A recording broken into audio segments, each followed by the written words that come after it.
Hello students, let me talk about antigen-antibody interactions. Introduction. The antigen-antibody interaction is a bimolecular association similar to an enzyme-substrate interaction, with an important distinction. It does not lead to any irreversible chemical alteration in either the antibody or the antigen. The association between an antibody and an antigen involves various non-covalent interactions between the antigenic determinant or epitope of the antigen and the variable region VHVL domain of the antibody molecule, particularly the hypervariable regions or the complementarity determining regions or CDRs. The exquisite specificity of antigen-antibody interactions has led to the development of a variety of immunologic assays which can be used to detect the presence of either antibody or antigen. Immunoassays have played a vital role in diagnosing diseases, monitoring the level of the humoral immune response, and identifying molecules of biological or medical interest. Strength of antigen-antibody interactions. The non-covalent interaction that forms the basis of antigen-antibody binding include hydrogen bonds, ionic bonds, hydrophobic interactions, and van der Waals interactions. Because these interactions are individually weak, a large number of such interactions are required to form a strong antigen-antibody interaction. The combined strength of the non-covalent interactions between a single antigen binding site on an antibody and a single epitope is the affinity of the antibody for that epitope. Low affinity antibodies bind antigen weakly and tend to dissociate readily, whereas high affinity antibodies bind antigen more tightly and remain bound longer.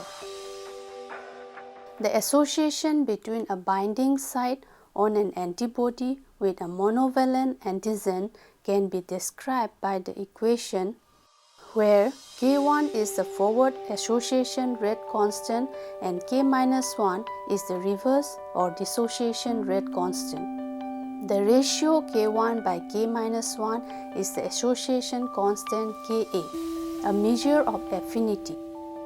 Because Ka is the equilibrium constant for the above reaction, it can be calculated from the ratio of the molar concentration of bound antigen-antibody complex to the molar concentration of unbound antigen and antibody at equilibrium as follows.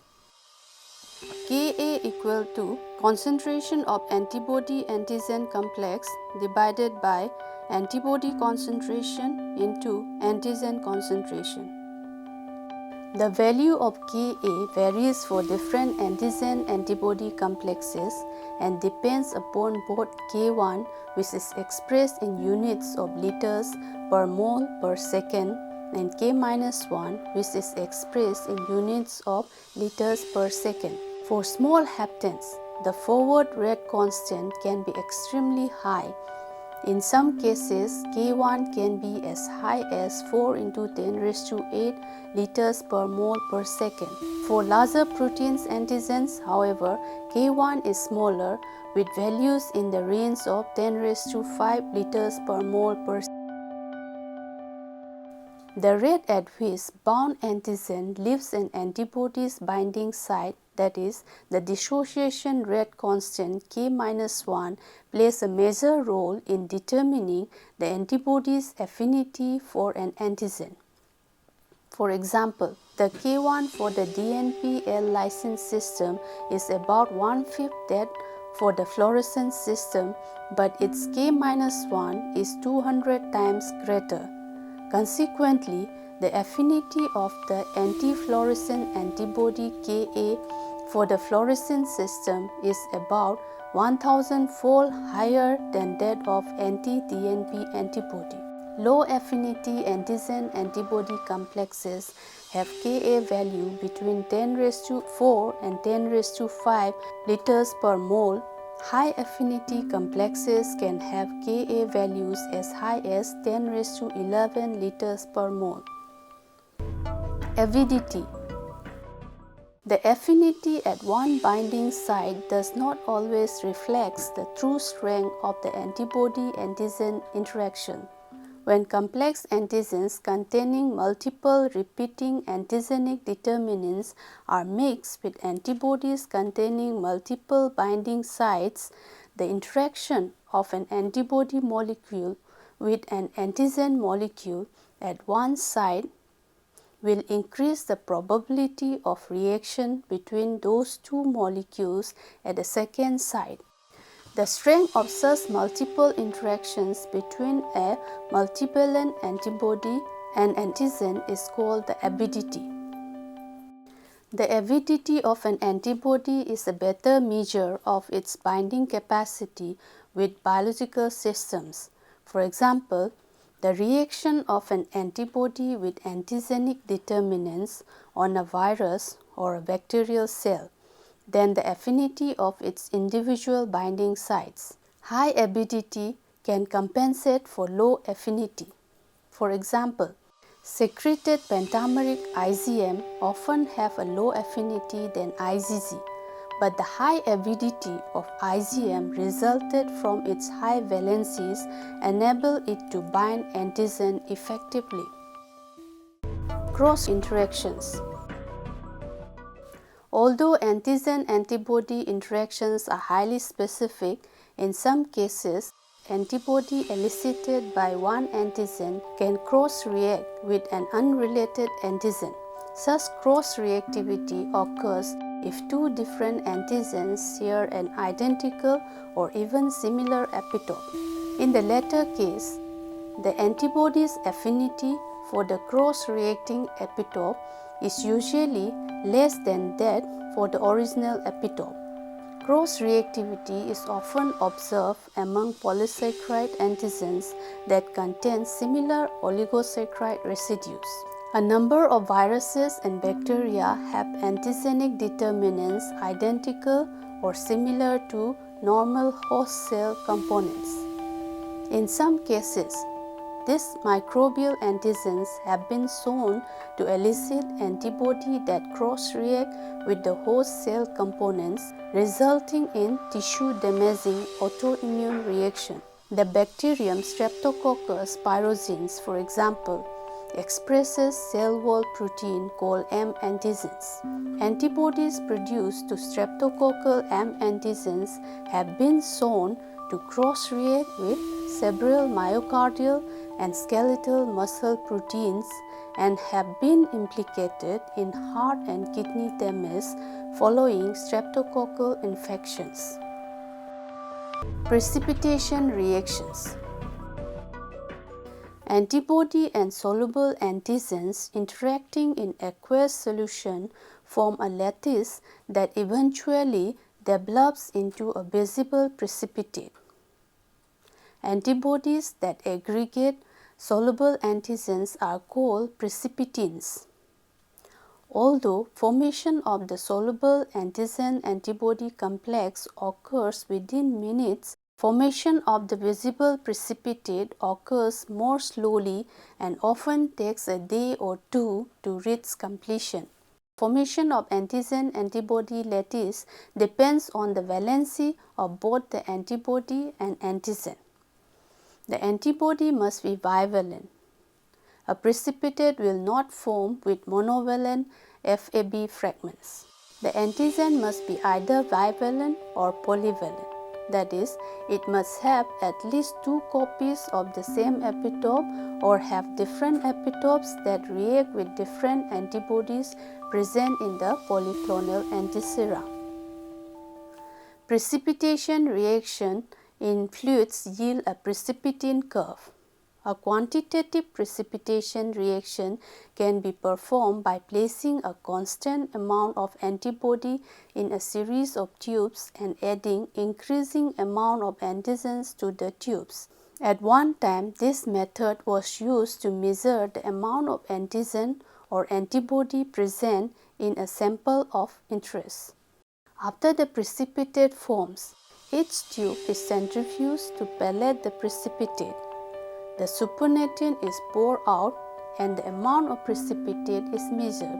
Plotting the amount of precipitate against increasing antigen concentrations yield a precipitin curve. Excess of either antibody or antigen interferes with maximum precipitation, which occurs in the so-called equivalence zone, within which the ratio of antibody to antigen is optimal.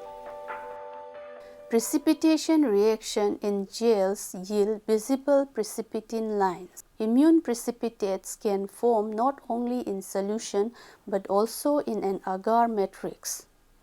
When antigen and antibody diffuse towards one another in agar, or when antibody is incorporated into the agar and antigen diffuses into the antibody containing matrix, a visible line of precipitation will form.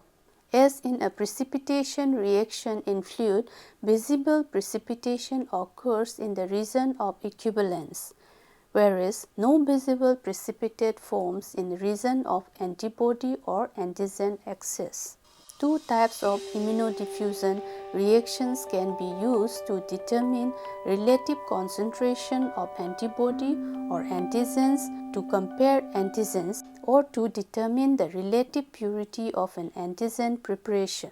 They are radial immunodiffusion, the Mancini method, and double immunodiffusion, the Octerloni method. Both are carried out in a semi-solid medium such as agar. In radial immunodiffusion, an antigen sample is placed in a well and allowed to diffuse into agar containing suitable dilution of an antiserum. As the antigen diffuses into the agar, the region of equivalence is established and a ring of precipitation, a precipitin ring, formed around the well. The area of the precipitin ring is proportional to the concentration of the antigen. By comparing the area of the precipitin ring with a standard curve obtained by measuring the precipitin area of known concentrations of the antigen, the concentration of the antigen sample can be determined. In the Octerloni method, both antigen and antibody diffuses radially from wells towards each other, thereby establishing concentration gradient.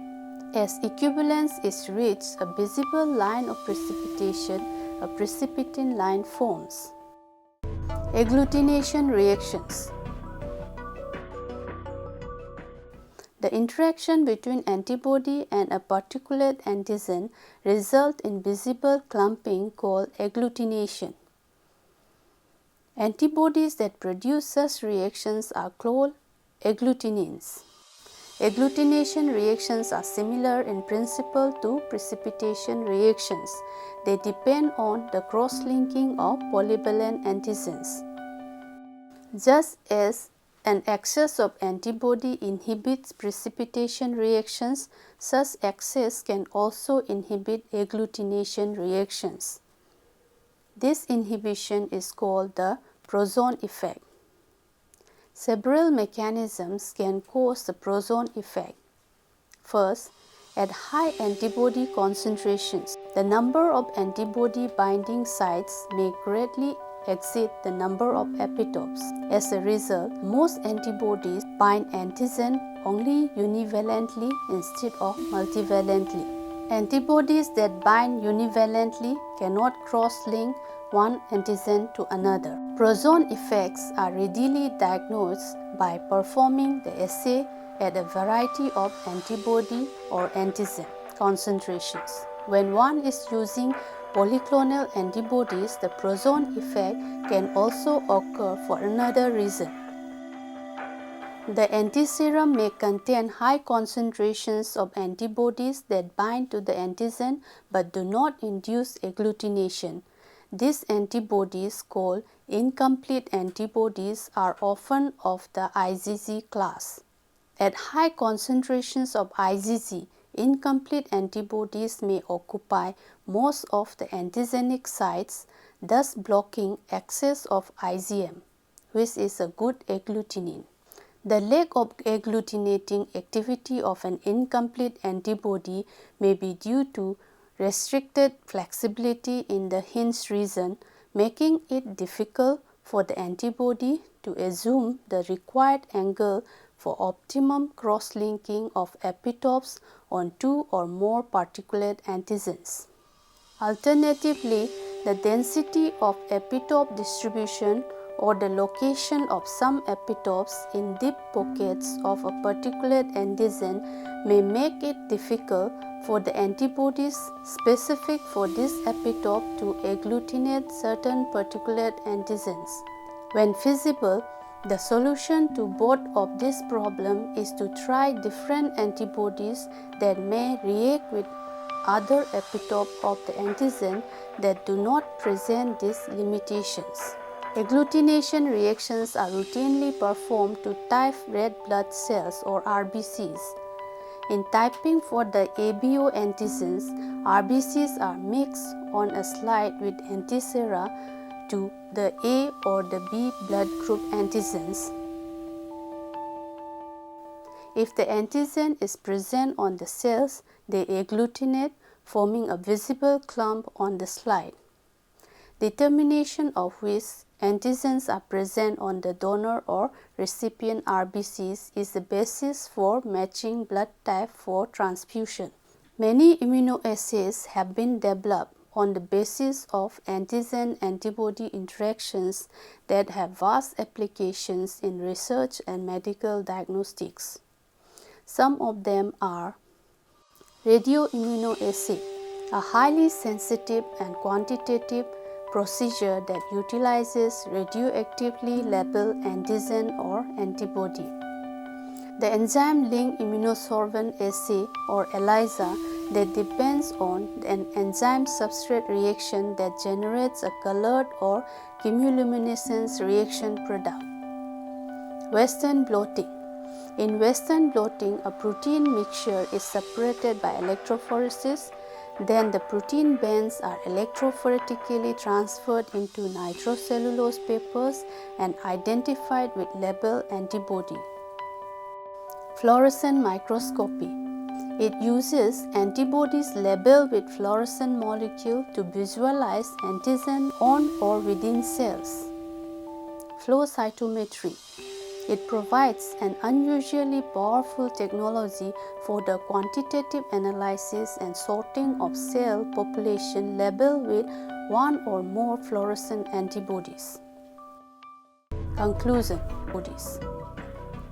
In conclusion, I would like to say that antigen-antibody interactions depend on weak interactions. The affinity constant provides a quantitative measure of the strength of the interaction between an epitope of the antigen and a single binding site of an antibody. The interaction of a soluble antigen and precipitating antibody in a liquid or gel medium forms an antigen-antibody precipitate. The interaction between a particulate antigen and agglutinating antibody produces visible clumping or agglutination that forms the basis of simple, rapid, and sensitive immunoassays. There are many immunoassays that have been developed on the basis of these antigen-antibody interactions, and it has vast application in scientific research and medical diagnostics.